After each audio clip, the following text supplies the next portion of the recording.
There is a pattern in world history that repeats far more often than you might think. When the ruling class runs out of land and wealth, and soldiers pile up with nothing to do, conflict is guaranteed. And there's only one way to release that pressure. Push it past the border. In 1095, that exact pattern played out on the largest scale Europe had ever seen. That November, in Clermont, Pope Urban II stood in front of a massive crowd of clergy and nobles and made an announcement. God wanted them to take Jerusalem back from the Muslims. The crowd roared back, Deus vult, God wills it. Right there on the spot, knights and lords started dropping to their knees, begging to have their names written down for the campaign. Men tore their own clothes apart to sew red crosses onto their chests, like a public oath. Within months of that speech, tens of thousands of people across Europe were on the move. The official reason was liberating Jerusalem, but the real reason had nothing to do with Jerusalem, and it had nothing to do with the Muslim world at all. So what actually happened in Europe in 1095? Why was a crusade the only option on the table? And did it actually fix the problem underneath it? To answer that, we need to look at what was happening in 1095. Jerusalem had already been in Muslim hands for almost 500 years. So why did Europe stay silent for 5 centuries, then suddenly launch a war on a scale nobody had ever seen, in this exact year? The answer starts with a distress call from the East. By 1095, the Byzantine Empire was in crisis. It had just lost most of Anatolia to the Seljuk Turks. But to understand why that mattered so much, we need to rewind a few more decades. In 1071, Byzantium suffered a brutal defeat against the Seljuks at Manzikert. Emperor Romanos IV was captured alive. This wasn't the kind of loss that collapses an empire overnight. Byzantium kept standing, Constantinople kept functioning, the government kept running. But Manzikert broke something more important than a battle. It broke Byzantium's grip on Anatolia. After that defeat, Byzantium turned inward, tearing itself apart in a power struggle. Noble factions fought each other. Emperors came and went. And while the center of power was busy fighting itself, Turkish groups pushed deeper and deeper into Anatolia. They weren't just raiding and leaving. They settled, built bases, and took control of the roads, cities, and farmland. By the end of the 11th century, the Seljuks had planted a state right on top of Byzantium's old Anatolian heartland, the Sultanate of Rum. And the most alarming part was where they put their capital, Nicaea. Nicaea wasn't some remote frontier town. It sat in northwestern Anatolia, practically within sight of Constantinople across the Sea of Marmara. In other words, the threat wasn't at the edge of the empire anymore. It was standing at Byzantium's front door. Anatolia wasn't just another province. It supplied soldiers, taxes, grain, and it was the buffer that kept Constantinople insulated from the Muslim world. Losing Anatolia didn't just cost Byzantium resources, it cost them the empire's entire defensive shield. So Emperor Alexios I had no choice but to beg the West for help. Alexios wasn't some weak ruler who just threw up his hands and asked for a favor. He was an extremely pragmatic politician. When he took the throne in 1081, he was already fighting on every front at once. Normans from southern Italy attacking the Balkans, Pechenegs pressing in from the north, and Anatolia carved up by the Turks in the east. Alexios knew Byzantium couldn't reverse the situation in Anatolia on its own, overnight. What he needed was mercenaries, specifically Western heavy cavalry, the kind Byzantium had hired before. So in 1095, Alexios's envoys showed up at the Council of Piacenza in Italy.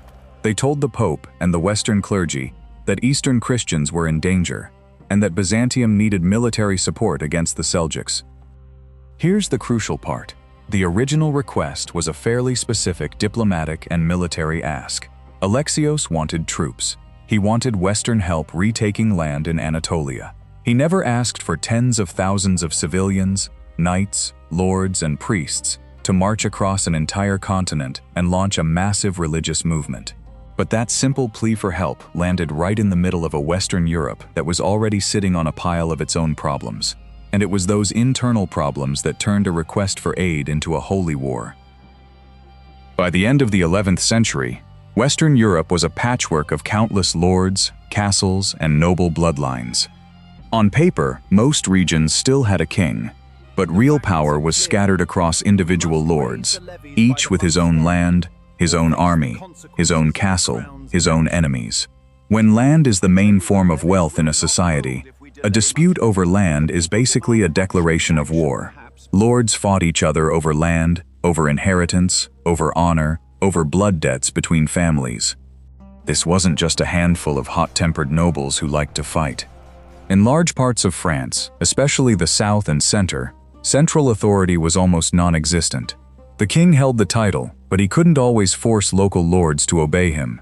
A small castle, a bridge, a toll road, a marketplace, a wealthy monastery. Any of these could become a reason to go to war. Warfare back then wasn't necessarily huge battles between two kingdoms either. It was usually small scale, burning crops, taking hostages, stealing livestock, extorting ransom from peasants, or raiding an enemy's land just to grind them down. So the real victims weren't just the nobility.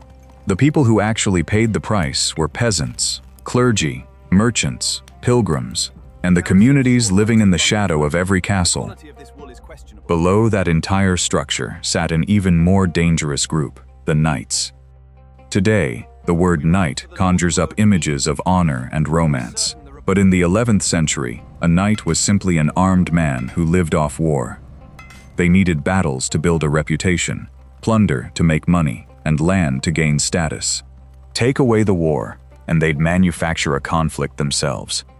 This was the core problem in Europe at the time, a society with far too many armed men, and not enough land, wealth, or position to go around for all of them. So the violence had nowhere to go but inward.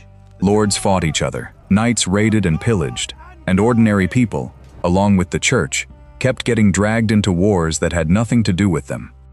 The church actually tried to stop this, with bans on fighting during holy days, bans on attacking civilians, bans on plundering churches. In fact, before the Crusade ever existed, the church had already tried multiple ways to contain the violence of the warrior class. Starting in the late 10th century, a movement called the Peace of God spread across parts of France. Clergy called on nobles not to attack churches, priests, peasants, women, the poor, pilgrims, or anyone who couldn't defend themselves. Then came the Truce of God. The idea was to restrict when fighting was even allowed, certain days of the week, certain holy seasons, certain sacred periods when knights and lords were simply forbidden to fight. On the surface, these sound like moral appeals, but look closer, and they reveal something much more telling. This violence wasn't a minor issue. It was common enough, persistent enough, and dangerous enough that the church had to turn containing armed men into an actual religious program. In other words, before the church ever called on knights to go fight outside Europe, it had already tried to make them stop fighting inside Europe, and it failed. But you can't take a class of people bred for violence and simply tell them to stop fighting. They still needed a battlefield, a target, some way to turn their violence into something that meant something. And this is exactly the pattern laid out at the start of this video. When land runs out and the armed class is overflowing, war on the outside becomes the only political escape valve left. That's what made Byzantium's cry for help so unexpectedly dangerous. If it had landed in a calm, stable Europe, Alexios probably gets a few detachments of reinforcements and that's the end of it. But it landed in a Europe overflowing with violence, overflowing with knights, overflowing with armed men who had nowhere to point their swords. Urban II didn't create that violence. It was already there, fully loaded. He just found a way to aim it east. But Urban II wasn't standing outside Europe's chaos, calmly watching it unfold. He was neck-deep in a massive power struggle of his own. In 1095, the Pope's position was anything but secure. The biggest question of the era was, who actually stood at the head of Christendom, the Pope or the Holy Roman Emperor? This was a real power struggle, and it revolved around one specific issue: who had the right to appoint bishops? In the Middle Ages, a bishop didn't just say Mass. Bishops held land, money, the right to collect taxes, and a real seat inside the machinery of government. Whoever controlled bishop appointments controlled a huge slice of actual power. This conflict had already exploded long before Urban ever took office. In 1076, Pope Gregory VII went head-to-head with Emperor Henry IV. Henry declared Gregory deposed. Gregory hit back by excommunicating Henry, releasing his subjects from any obligation to obey him. That was a devastating blow, because a medieval king ruled not just through his army, but through legitimacy. German nobles immediately turned on Henry. In 1077, Henry had to cross the Alps to Canossa and beg for forgiveness. But the fight was far from over.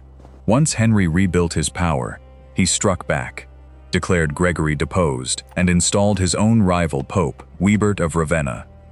Western Christendom now had two competing centers of religious authority. By the time Urban II took the papal throne in 1088, he inherited that entire crisis intact. That meant Urban never sat on the papal throne with universal recognition already in hand. He was the heir to Gregory VII's reform faction, while the imperial camp still backed the rival pope, Clement III, Wibert of Ravenna. For years, Rome wasn't some quiet papal capital. It was a political battlefield, with pro-reform and pro-imperial factions fighting for control. For Urban, this wasn't just about winning a theological argument. He had to prove he was the one man with the authority to speak for all of Western Christendom, and that was an extremely hard problem to solve. Because if Urban stayed locked in a squabble with the emperor over Italy and Germany, he'd remain just one faction in an endless power struggle. He needed a bigger stage, a bigger cause, a call that French lords, Norman nobles, Italian clergy, German knights, and ordinary people from every corner of Europe could all rally behind. He needed a project big enough to drown out every internal conflict at once. Byzantium's plea for help handed Urban that exact opportunity. But what he did with it, turning it into a crusade, was the real masterstroke. He didn't just want Europe to send a few detachments to bail out Byzantium. He wanted all of Western Europe to rise up together, answering the Pope's own call. That's why Urban put Jerusalem, not Anatolia, at the center of his message. If the target was Anatolia, this stays a Byzantine problem. But if the target is Jerusalem, it becomes everyone's problem, every Christian's problem. Jerusalem was sacred enough to cut through every border, every kingdom, every faction. It was the one symbol powerful enough to pull a fractured Europe back together, and that symbol pulled at every class differently. For lords and knights, the Crusade gave them exactly what they'd been missing: a legitimate battlefield. The same sword that made them a problem in Europe made them an army of God the moment they pointed it toward Jerusalem. Beyond the religious cover, the material payoff was very real too. For knights, the East promised everything they were starving for at home: plunder, land, and a new status their homeland could never give them. For ordinary people, the pull was salvation. In the Middle Ages, the fear of dying with your soul unsaved was a constant, everyday terror. The Crusade promised that a man with no land, no status, no power, could still take part in a holy mission. All he had to do was take the cross and march. And Urban himself came out ahead more than anyone. In his fight with the emperor, he was just the leader of one faction. But as the man who launched a shared mission for all of Western Christendom, he became something no king could ever be, because his call crossed every secular border that existed. Simply put, the Crusade was the one option that solved the most problems at once: a battlefield for the lords, a purpose for the knights, a shot at salvation for the common people, and a kind of power for Urban that no political dispute could ever hand him. And that's exactly what happened. Tens of thousands of people left Europe, crossed the Balkans, Asia Minor, and Syria, and pushed toward Jerusalem. But from the very start, this movement proved to be far bigger than any ordinary military campaign. Before the organized noble armies even set out, a wave of commoners and poor fighters had already surged east. This group is usually called the People's Crusade, tied to the preacher Peter the Hermit. They weren't a professional army. They had no supplies, no discipline, no unified command, and they left chaos in their wake the entire way. When they reached Anatolia, the Seljuks wiped them out near Nicaea in 1096. This detail matters. It shows that the Crusades' call didn't just mobilize the nobility the way Alexios had hoped. It unleashed a religious and social wave that nobody could actually control. Only after that came the main armies of the Western nobility, marching in separate contingents under leaders like Godfrey of Bouillon, Raymond of Toulouse, Bohemond of Taranto, Tancred, and others.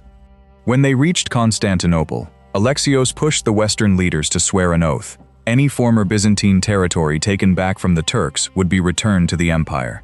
From Byzantium's point of view, this was a completely reasonable demand. Alexios had called them there to help restore imperial territory, not to build independent Latin states on his doorstep. But for the Western lords, it wasn't that simple. They had marched an enormous distance, spent their own money, brought their own men, and endured hunger and danger to get there. Plenty of them had no interest in just being Byzantine hired muscle. They wanted rewards, reputation, land, and a real place in whatever new order was forming in the East. That conflict didn't explode right away, but it was baked into the Crusade from day one. In 1097, the Crusaders and the Byzantines laid siege to Nicaea. The city mattered enormously. It was the capital of the Sultanate of Rum, and it sat far too close to Constantinople for comfort. Nicaea eventually surrendered to Byzantium, not directly to the Crusader lords. For Alexios, this was a major win. He got back a strategic city without having to carry the entire fight himself. But for some of the Crusaders, the outcome was infuriating. They'd fought in the siege, and when the city surrendered to Byzantium instead, their shot at plunder evaporated. It was one of the first clear signs that Byzantium and the Crusaders were not looking at this war through the same lens. Right after that, the Crusaders pushed deeper into Anatolia and won at Dorylaeum. That victory got them through Asia Minor, but at a brutal cost. Starvation, heat, no water, disease, horses dying by the hundreds. The farther the expedition went, the less it looked like reinforcements for Byzantium, and the more it looked like a column, carving its own path toward its own goal. By the time they reached Antioch, that tension was impossible to hide. Antioch was an enormously important city in Syria, strategically valuable, and formerly Byzantine territory. The Crusaders besieged it for months. They ran out of food, got sick, faced pressure from Muslim armies outside the walls, and lost men to desertion. This was one of the most brutal stretches of the entire First Crusade. Finally, in 1098, Antioch fell. But instead of handing the city back to Byzantium, Bohemond of Taranto kept it for himself. From Bohemond's point of view, this was payment for the risks he'd taken and the suffering he'd endured. From Alexios's point of view, this was betrayal. Byzantium had called the West East to help reclaim territory, and instead, a Western leader turned a former Byzantine city into his own personal power base. From this point on, the distrust between Byzantium and the Latins wasn't some vague feeling anymore. It had a shape, a city, a lord, and a broken promise. In 1099, after cutting through Syria and Palestine, the Crusaders finally reached Jerusalem.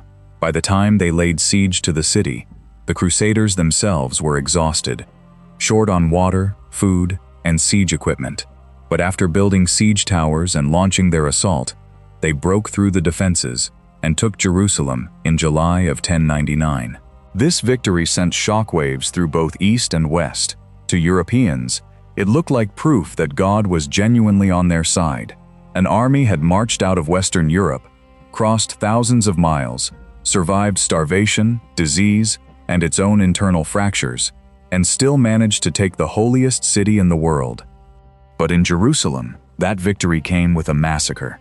Muslims and Jews inside the city were slaughtered in huge numbers. So from the very moment of its greatest triumph, the First Crusade also carved a deep, lasting wound into the region's memory. The Crusaders went on to carve out new states in the East: Edessa, Antioch, Tripoli, and the Kingdom of Jerusalem.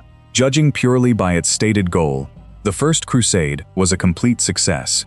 But the real question is whether it actually solved the problems that had created it in the first place. The answer is only partly yes, and it breaks down into 4 distinct outcomes. First, the Pope won. Urban didn't live long enough to hear the news of victory, but his political legacy was unmistakable. After the First Crusade, nobody could dismiss the Pope's power to mobilize people ever again. Tens of thousands of people from across Western Europe had genuinely answered his call and marched, setting a precedent that a pope could launch a war that crossed the borders of every kingdom in existence. On this front, Urban won, even though the fight with the Holy Roman Emperor dragged on all the way to the Concordat of Worms in 1122. Second, the violence in Europe never actually stopped. The Crusade turned out to be a temporary painkiller, nothing more. It drained off some of the excess violence to the outside world, but it never broke the underlying system of fragmented, feuding lordships back home. Right after Jerusalem fell, France was still tangled up in wars between King Louis VI and the rebellious lords surrounding Paris. England and Normandy fell into their own power struggle between Henry I and his brother, Robert Curthose. In other words, Jerusalem fell, but Europe never stepped into peace. Third, Byzantium learned the hard way what it means to bring a viper into your own house. They got Nicaea back, but lost Antioch outright to Bohemond of Taranto. Instead of easily controlled reinforcements, Byzantium suddenly found Latin lords carving out power of their own. On land, the empire had always considered its own. From here on, Westerners weren't just distant allies anymore. They were an independent political and military force, sitting right on Byzantium's doorstep. Fourth, the East gained a new system of warfare, not an ending. Taking Jerusalem was one thing. Holding on to it was a completely different problem. The Crusader states sat far from Europe, surrounded on all sides by Muslim powers, and were chronically short on troops, money, and reinforcements. Edessa, Antioch, Tripoli, and Jerusalem weren't large, populous, secure, easily defended states. They were scattered Latin territories strung along the eastern Mediterranean coast, permanently dependent on fortresses, knights, military orders, aid shipped in from the west, and alliances that could collapse at any moment. The core problem was that the Latins in the east never had enough manpower. Most people who joined the First Crusade only wanted to fulfill a pilgrim's vow, reach Jerusalem, then go home. Not everyone wanted to stay and build a new society in the Levant. So the moment the dust settled after 1099, a new set of questions landed immediately. Who's going to hold this land? Who's sending more troops? Who's paying for the fortresses, the supply lines, and the wars that are obviously still coming?